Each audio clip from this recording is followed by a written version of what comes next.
Somewhere in a climate-controlled basement, under fluorescent light that never turns off, 500,000 clay tablets are sitting in silence. Some of them have been sitting there for over a century.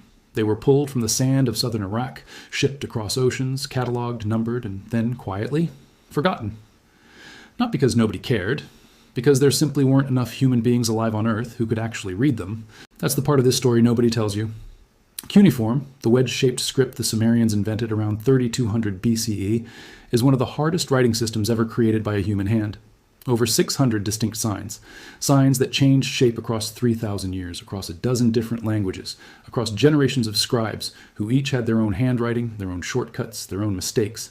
A tablet that looks like nothing more than a broken cracker to you or me can take a trained Assyriologist weeks to read, sign by sign, careful guess by careful guess. And there are museums right now sitting on tens of thousands of these fragments that no living person has ever fully translated. Some of them may never be read again unless something changes. So when people online started saying artificial intelligence had been let loose on these tablets and that it was finding things buried in the clay for 5,000 years, the claims spread fast. You've probably seen the titles. Grok found a frequency humans were never meant to hear. Grok uncovered the truth about human origins that shocked researchers. An AI translated a tablet describing what happens to the soul after death, and what it found was disturbing. These videos have been multiplying steadily for months now, and they all follow the exact same script. Big dramatic claim in the title, ominous music under the narration, a twist that sounds like it belongs in a horror movie, not an archive, and a voice, often clearly synthetic, telling you that what you're about to hear will change everything you thought you knew. Here's the problem. None of it is real. Not one of those specific claims traces back to an actual research paper, an actual museum, an actual university department, or an actual named scholar. No press release from the British Museum. No study out of Oxford's Cuneiform Digital Library Initiative. No statement from the Penn Museum, which holds one of the largest Sumerian collections on Earth. If artificial intelligence had actually uncovered evidence of a forbidden frequency hidden in 5,000-year-old clay, it would not be breaking exclusively on channels with stock photo thumbnails and text-to-speech narration. It would be the biggest archaeological story of the decade. It would be in Nature. It would be on every front page. It would not need a shocked emoji thumbnail to get your attention. So what is actually happening when artificial intelligence meets ancient Mesopotamia? Because something is happening, just not the version built for clicks. And once you hear the real version, you may find it stranger and more moving than anything the fake headlines invented. Stay with this one to the end, because the actual answer is better than the myth, and it comes with names, dates, and institutions you can go check for yourself tonight. Picture the real scene. A research team at the University of Chicago has spent years building something called DeepScribe. It's not a chatbot, and it doesn't translate anything on its own. It's a computer vision system, trained the way you'd train a system to recognize faces or handwriting, except instead of faces, it's trained on thousands of annotated images of individual cuneiform signs, wedge by wedge, stroke by stroke. It learns the visual grammar of a script that took human scholars over 100 years to crack in the first place, back in the 19th century, using trilingual inscriptions carved into a cliff face in Iran. Right now, that system identifies signs with something like 83% accuracy. That's not perfect, that's not magic, but it is enough to do something that would otherwise take a human lifetime. Sort through staggering volumes of unpublished tablets and flag which ones are worth an expert's limited time. That number matters more than it sounds like it should.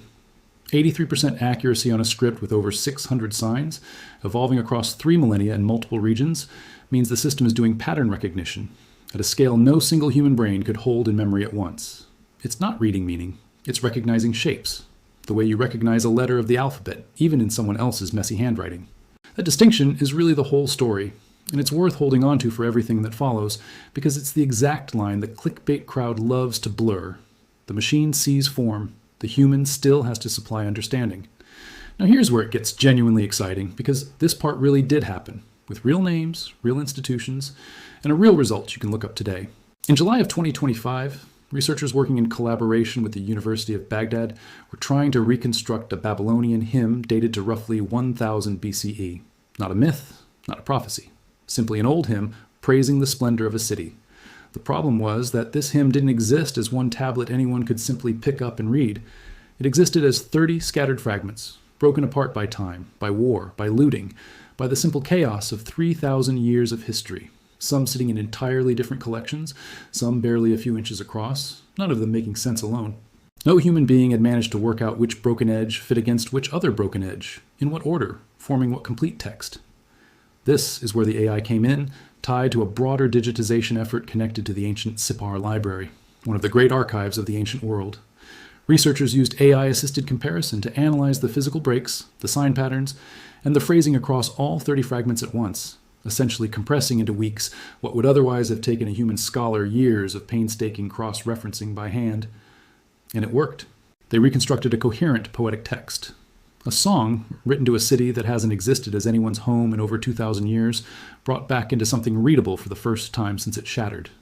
Sit with that for a second, because it deserves more than a passing mention.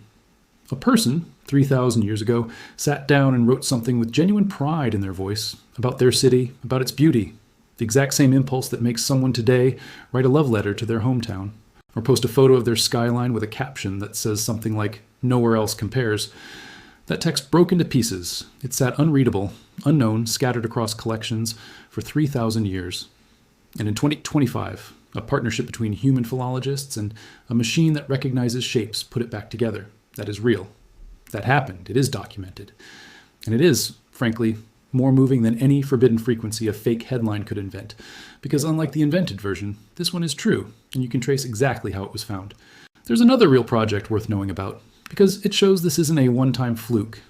A team led by a researcher named Enrique Jimenez, working out of Ludwig Maximilian University in Munich, built something called the Electronic Babylonian Literature Project, along with a tool nicknamed the Fragmentarium.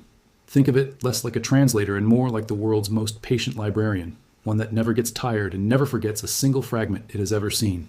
The tool compares tens of thousands of digitized cuneiform fragments against each other, looking for matches, looking for pieces that once belonged to the same tablet before it broke, looking for phrases that echo other phrases across an archive too vast for any human memory to hold. Using this kind of matching, researchers have identified fragments belonging to the same literary works scattered across different museum collections on different continents, sometimes fragments that had sat an arm's length from a matching piece for decades without anyone realizing it. A human could spend a career chasing down connections like that and never find more than a handful. A machine built to compare patterns tirelessly can surface candidates in hours, leaving the actual interpretation, the actual meaning-making, to the scholars who know the language. That last part is worth repeating because it's the detail that clickbait videos always skip past. The machine finds candidates. It does not decide what a text means. It does not interpret. It does not editorialize about disturbing secrets or forbidden truths. A human philologist, someone who has spent years, sometimes decades, learning Sumerian and Akkadian grammar, still has to sit down with what the machine flags and do the actual work of reading it, checking it against known vocabulary, known grammar, known historical context, and known parallel texts before anyone publishes a single translated line. That process is slow by design. It's slow because being wrong about a 5,000-year-old text has consequences for how an entire civilization gets understood by everyone who comes after. Speed was never the point. Accuracy was always the point. And accuracy takes patience that a 10-minute video with a countdown clock has no interest in showing you, because patience doesn't perform well against a skip button. But real research doesn't stop at the triumphant part, and neither should we, because honesty is the whole point of telling the story correctly. The same researchers who celebrate that reconstruction will tell you, immediately and without hesitation, exactly where the limits sit. These systems perform well on well-documented material, on tablets that have already been published, photographed, cataloged, and cross-referenced against decades of prior scholarship. They perform far less reliably on unpublished fragments, on heavily damaged pieces, on regional variants the training data simply never saw enough examples of. In other words, the machine is only as good as what it has already been shown. It cannot conjure meaning out of a script it has never encountered. It cannot magically resolve ambiguity that has stumped human philologists for a century of careful argument.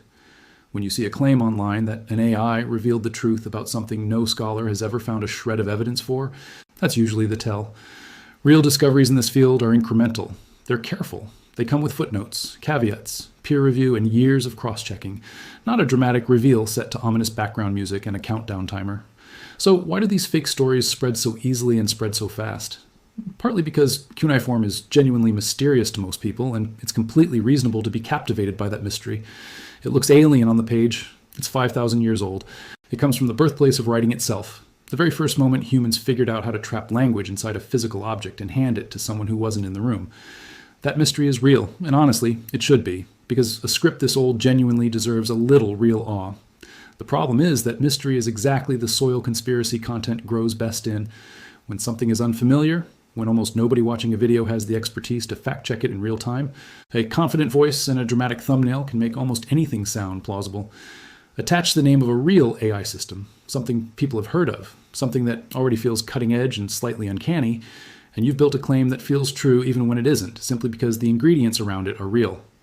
There's also a simpler explanation, and it has nothing to do with ancient history at all.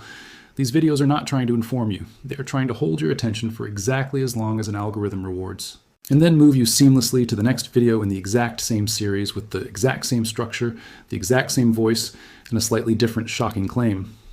Titles built around forbidden knowledge, disturbing secrets, and terrified researchers are not accidental. They are a tested formula, repeated endlessly because outrage and awe both keep a thumb from scrolling past. And that doesn't make you foolish for clicking one. It means the format was engineered to be clicked on by anyone, regardless of how careful they usually are. Recognizing the pattern is the actual skill worth building here, not embarrassment for having fallen for it once. Here's a simple test you can use for yourself the next time one of these videos crosses your feed. Ask where the claim would have to appear if it were true. A real discovery about human origins, or the afterlife, or ancient civilizations hiding secret knowledge in clay, would not premiere quietly on a channel with no named author and a synthetic voice reading a script over stock footage. It would be attached to an institution, a named archaeologist willing to put their reputation behind it, a journal, a museum press office. Real discoveries in this field have always had a paper trail, long before artificial intelligence ever entered the picture. If you can't find that paper trail within 30 seconds of searching, the claim almost certainly doesn't have one to find, no matter how confident the narration sounds. There's a second test, almost as useful as the first. Listen to how specific the claim actually is. Real archaeology speaks in careful, narrow, sometimes almost unsatisfying detail. A tax record from a specific year, naming a specific official, involving a specific quantity of barley. A hymn to a specific city, matched across 30 numbered fragments held in named collections. That specificity is a feature, not a flaw, because it's what lets other scholars check the work. Fake claims, on the other hand, tend to stay deliberately vague at exactly the moment they should get precise. Which tablet, exactly? Which museum holds it? Which researcher's name is on the paper? Which journal published it? And in what year? When a video can answer the big dramatic claim but goes suspiciously quiet on those small verifiable details, that gap is the tell. The truth is almost always more specific than the lie, because the truth has to survive someone else checking it, carefully, skeptically, sometimes for years, while the lie only has to survive one single viewing, before the algorithm quietly serves up the next one in line. None of this means the real story is boring. If anything, it's more interesting, because it's about people, not mysteries manufactured for engagement. It's about the fact that 500,000 tablets are sitting in museum basements right now, containing shopping lists, marriage contracts, tax records, court disputes between neighbors, apprenticeship agreements, love poems, and yes, hymns to lost cities, written by ordinary people who had no idea any of it would survive them by 5,000 years. Artificial intelligence isn't uncovering forbidden secrets buried in that pile. It's doing something that is, in its own way, almost more human. It's helping tired, underfunded teams of scholars finally get through a backlog that would otherwise have taken generations to work through by hand. Sorting the promising fragments from the ordinary ones, and occasionally, as with that Babylonian hymn, putting broken pieces back together well enough for someone alive today to read what someone dead for 3 millennia once wrote about their home. That's the actual headline hiding in all of this. Not aliens, not forbidden frequencies, not secret human races, just this. For the first time since cuneiform went silent roughly 2,000 years ago, machines are helping bring some of it back, fragment by fragment, at a pace no single human archive ever could have managed alone. And the people doing that work are not hiding it inside a mystery channel with a countdown timer.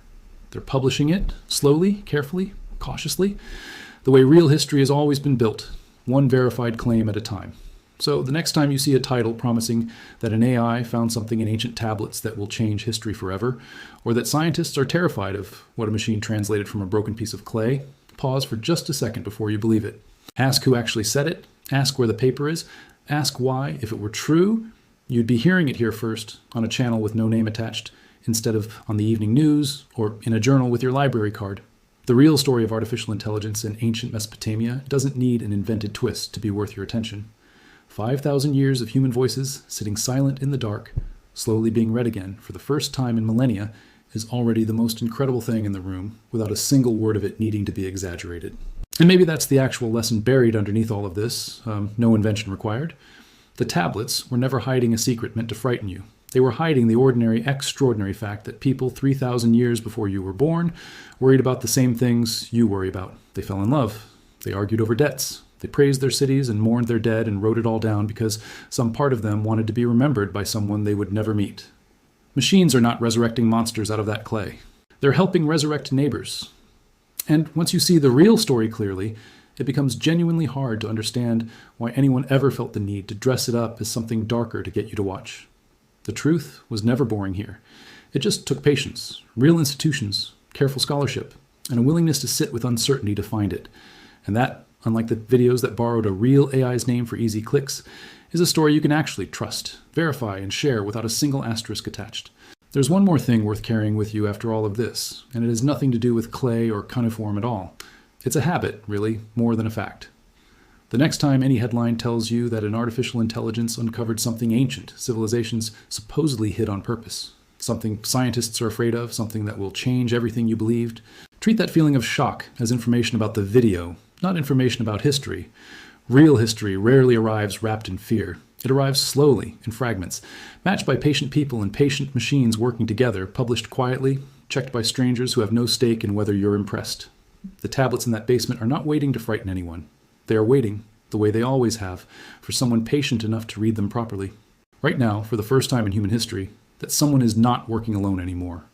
A person with 3,000 years of patience finally has a partner that doesn't get tired. And that, without a single invented twist, is still the most astonishing part of the whole story.